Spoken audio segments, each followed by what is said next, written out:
Welcome to Dig Deep, the mining podcast. In this podcast, we go deep into mining news, hot topics, and live interviews with mining professionals and leading figures in the mining industry. Introducing your host, Rob Tyson, founder and director of Mining International and Mining International Executive, a leading global mining recruitment and headhunting agency. Hi, mining community. Welcome back to another episode of the Dig Deep, the mining podcast. And today's guest is Donald Swartz, who's the CEO of American Rare Earths, who are developing their 100% owned magnet metals project, Halleck Creek in Wyoming and La Paz in Arizona, both with the potential to be among North America's largest rare earth deposit.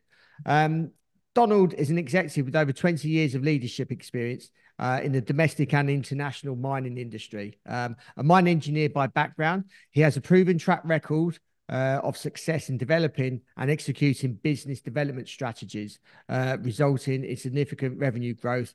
And he's going to give us he's going to talk to us about American Rare Earths and their projects, and perhaps some more information around or talk about the rare earth space in general. So that's welcome Donald to the podcast. How you doing, Donald? Doing great, Rob. Really appreciate you having me this morning and look forward to chatting. Yeah, good to have you on the show also. I wonder if you can just tell us a little bit about your career and your background, how your sort of career's developed to what it is today. I think I'm the fourth generation American and fourth generation miner of some degree. Roots in Western Pennsylvania. Started my career kind of as a co-op student for Cypress Amax Mineral Company and working part-time while I went to college and graduated and worked for Consol Energy. And then I did a long stint in China in mining consulting firms with John D. Boyd Company. Led Latin America and North American consulting services, and then got back into industry with Westmoreland with the ex-Sherritt stuff in Western Canada. More recently, we developed a big $700 million asset in Western Canada. And then this popped up on my radar, really attracted to the Halleck Creek project that you mentioned in the intro. It's up in Wyoming. I'm in Denver, so it's about a 2-hour drive north from me, near the town of Wheatland. And started with the company back in August. So the team that we put together has really accomplished a lot in the last 7 months, and look forward to chatting with you about it today. Yeah. You mentioned obviously you worked in China. How was that? And how was the mining industry? Obviously, it was probably a long time, a while ago, but how was the mining industry back then? I would say it was really the boom years, the kind of 2007 to 2010 type window. A lot of Hong Kong and Singapore exchange listings, JORC reporting, and so we primarily, our company American Rare Earths, primary listings on the ASX. So it's a good revisiting my old past of JORC competent person reporting and really the work that was done back in those days around Shenhua and China National and a lot of the larger mining groups as they grew. We met at PDAC last month. How did you find the conference? I really, we knew that raising money and attracting investors in the junior mining space was a slog. I think PDAC was an eye opener at the time, and we had quite fortunately been able to do our raise in Feb, and we did it in Australia, but we're able to attract some North American investors into the pool. But really, it stressed to me how difficult and challenging the junior mining market was. I think I'm sure you kind of got the same flavor of things at PDAC. It was good to kind of see everyone again. I think the conference is now back fully on its feet from the COVID years of kind of ramping back up, but really well attended, really good discussions. It made me feel, I think, more bullish about our project in the sense of we're still moving forward while others have kind of pulled their head in and waiting for better days. Where I always kind of champion the phrase that good projects get built in down cycles, and being able to attract capital and continue to move in this down cycle has been advantageous. Yeah. Wondered if you can just tell us a little bit about American Rare Earths. Sure. The primary listing is on the ASX. We also have an OTC listing. This year we've probably had just as much volume, or very close to as much volume, on the OTC here in the US as we've had on the ASX listing. So starting to gain that traction. Historically speaking, was a Australian management team, and the board had wanted to Americanize not only the management team but some of the board to really focus and hone in on developing the Halleck Creek project up in Wyoming. So I joined in August. We brought Jose Rico over from Resource Capital Funds, the big private equity mining shop. So he's the CFO. Joe Evers, who's kind of my right-hand man on project development, came from Occidental Petroleum. And so we put together, a core group of project development guys. So a little bit different than Aussie junior explorers in that sense. And I think you can see the results really with the performance of the company on the project development side. You put out a JORC upgrade early this year. I just wonder if you can update us on that project. Yeah, sure. So that was the Halleck Creek project. We saw about a 64% increase in the resource. So it took it up to 2.4 billion tons of resource. But I guess what that means is it's about 1.8 million tons of magnetic rares. And just to put that into scale, the size of the neodymium and praseodymium market in any given year is about 60,000 tons. So just for the scale of things, I mean, that's 30 plus years of mining for the entire market, right? So undoubtedly large resource, and really our focus since that time has been around the metallurgy, but we've only drilled out about 25% of the resource. So it's a huge resource, and now we're just kind of focused on the metallurgy. Obviously talking about metallurgy, I just wonder if you could just tell us a little bit more about the DARPA breakthroughs. Yeah, and for your listener base that may not be familiar with DARPA is a subset or an advanced research arm of the Department of Defense. And so there was some grant money and some R&D work that was being done around our ore. We announced the results right around the same time as their JORC resource update. And it was particularly exciting. It was done by Lawrence Livermore Lab at the direction of the DoD DARPA funding. And it really allowed us to pre-concentrate our ore, or bring up the ore to about 4%, which was a 10x upgrade. So you can mine it, crush it, and then quickly and cost effectively separate the magnetics from the gangue, get rid of about 93% of the material, keep 7% of the material, and take something that's 4,000 ppm in situ up to 4%. And that's kind of the same grade that the Mountain Passes and the Linuses of the world run through their leaching facilities. And what is the Metamict structure, and how does that affect the processing? Sure, Rob. On the Metamict, it's some work that was done by the University of Wyoming researchers about why the uranium and thorium are so low. You can see that the crystal lattice on the structure is broken, and what that means to your listeners is that the radioactive decay over the years and the very low uranium and thorium had kind of naturally done the cracking for us. So we're able to direct leach this stuff, very similar to a clay-hosted deposit, which is much lower heat than 1,000 C, like kind of Linus. We've been able to do this at less than 90 degree. So really encouraged about the front end with the pre-concentration, and then the back end with the direct tank leaching. And that's really what led to the favorable economics and the scoping study that we were talking about the last time we were together at PDAC. And obviously you just recently released the scoping study. What would you say some of the key findings were? Yeah, I would say the biggest takeaway is by comparison, China Northern Rare Earths had released their operating costs, their largest integrated neodymium praseodymium producer in the world, at about $50 a kilo.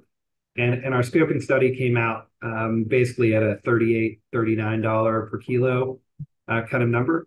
So it's very encouraging, kind of what we've seen so far of where we can get to on the cost profile. Low cost projects tend to get built. I'd say the other thing is with the infrastructure and the way we're set up, the capex is probably a fifth or a quarter of what other competing projects are. So it allows you to kind of grow into the industry. And so a capex number that it's very, very modest in comparison. I think those are the two big takeaways.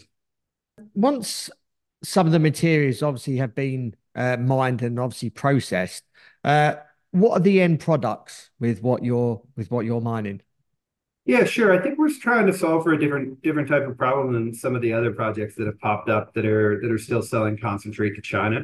The idea here, we've been very blessed to bring on a gentleman by the name of Kelton Smith, who has experience at Molycorp MP in NioCorp, a chemical engineer, and really helped us on our flow sheet to go all the way to separated oxide. So neodymium, praseodymium together, terbium oxide to dysprosium, and then those really are the big payables. So getting to separated oxides, and I'd say that we didn't talk about this, but one of the big advantages of the projects is that we have about 27% of our basket is magnetic rare earths. So 25% neodymium, praseodymium, and about 2 to 3% terbium dysprosium. Permitting is often difficult in the US, and I wonder if you can just explain the permitting process that you had to go through and any major challenges that you faced. Yeah, so the gentleman I mentioned before, Joe Evers, Joe and I had worked together in a prior life in our careers, running operations in Wyoming. Wyoming, for your listeners who may not be familiar, is probably the biggest extractive kind of mining state in the U.S. It's still the largest coal producing state. A lot of uranium, oil and gas. I would say very business friendly and obviously very supportive of development. So what we did was we really focused on where we can mine that was on state and private land. And by comparison, you would probably have heard of Senator Manchin and the other folks that have talked about the need for permitting reform in the U.S., and that's certainly needed. But what they're referring to is Bureau of Land Management, federal mining rights. And so what we're doing, or what is advantageous to us, is state permitting, which is a couple-year process instead of the 10 to 15 slow permitting process of the federal process. So that's expedited pathway to permitting on a very small footprint. So the scoping study was like 400 acres of impact. A lot of infrastructure is already in place. So that's another reason the CapEx figure is so low, and then highly scalable over time. So modular plant design, kind of just get in, prove that it works, and then you can grow into that huge resource. You've just recently come back from Australia. What would you say some of the sort of major differences between Australia and the US and what's happening within the mining industry if you compare both jurisdictions? I would say a lot of the discussion in Australia was really around the nickel market.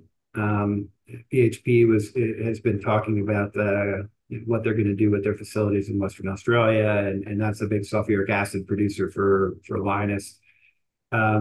It really opened my eyes to we all remember Indonesian nickel and the technology changes that created that. I think it opens my eyes to really what the opportunity might be for us in terms of this deposit's kind of unique in a good way of, you would look at it, and I think it was classified historically as a hard rock deposit because that's how the mineralization is hosted. But I think it's more important how you leach it and how you process it. And similar to Indonesia in the sense of what the upside could be for us. I think that was my big takeaway from the trip, of just trying to always be on the lookout for what's coming and not to discount things just from kind of a historical mindset of what might be possible. Why don't you just give us a brief update on the rare metals space from obviously your perspective? Yeah, as I've grown into this industry, I mean, it certainly looks and appears as if rare earths can kind of be a bellwether for or indicator of what's going on with China macro. You could kind of see rare earth prices are off 50% year on year. I think rare earth equities have been off about 45%. The last few weeks, we've seen neodymium prices kick back up above $50 a kilo, where they had fallen down below $48, $46 a kilo. So starting to see a little bit of recovery. Say it's not too dissimilar from lithium, cobalt, copper, nickel, where you're starting to see a little bit of recovery in copper these past few weeks, and it's undoubtedly linked to macroeconomic factors and starting to see some signs of encouragement. And lastly, just wondering if you can give us an update or an overview of the next 6 to 12 months of American Rare Earths, and I suppose what are you looking to achieve within a year? Yeah, really the focus. We've submitted our permits around test mining. The focus is on doing metallurgy outside the lab. So pre-concentration work, gravity separation work. Right now, we've engaged, I think, 3 folks at Sepro Mineral Technologies and Weir on doing that work that we had talked about on pre-concentration on the front end, and what that'll look like. Some background permitting type work, piloting, and really all of the classic de-risking that feeds into a pre-feasibility study. So that's kind of where we're headed next. Donald, really appreciate your time. Thank you for coming on to the podcast and give us an update on American Rare Earths, talking obviously about your projects and what you're looking to achieve. If our audience wants to reach out to you, if they've got any questions, want to follow the company's story, how can they go about doing that, and what social media platform channels are you on? Yeah, sure. You can look for me on LinkedIn. Obviously, on the website, there's a info@americanree.com where you can kind of reach out with questions, and we do a good job of getting back to people. But I'd encourage people to reach out on LinkedIn or really any other platform. Great. Well, appreciate your time. All the best for the remainder of this year. Perhaps you want to come on next year and give us an update on progress on those 2 projects. Yep, sure. Thanks, Rob. I appreciate you having me. Yeah, great nice. seeing you. And you. Bye. Thank you. Hope you enjoyed that episode. As always, appreciate your continued support. Please keep sharing these episodes far and wide. As always, please share these this episode with people in our industry, but also outside of our industry as well. So, like I said, appreciate your continued support. And until next time, happy mining. Thank you for listening. Remember to reach out to Rob via the show notes, and be sure to subscribe and leave a review. Until next time, happy mining, helping each other to improve the mining industry.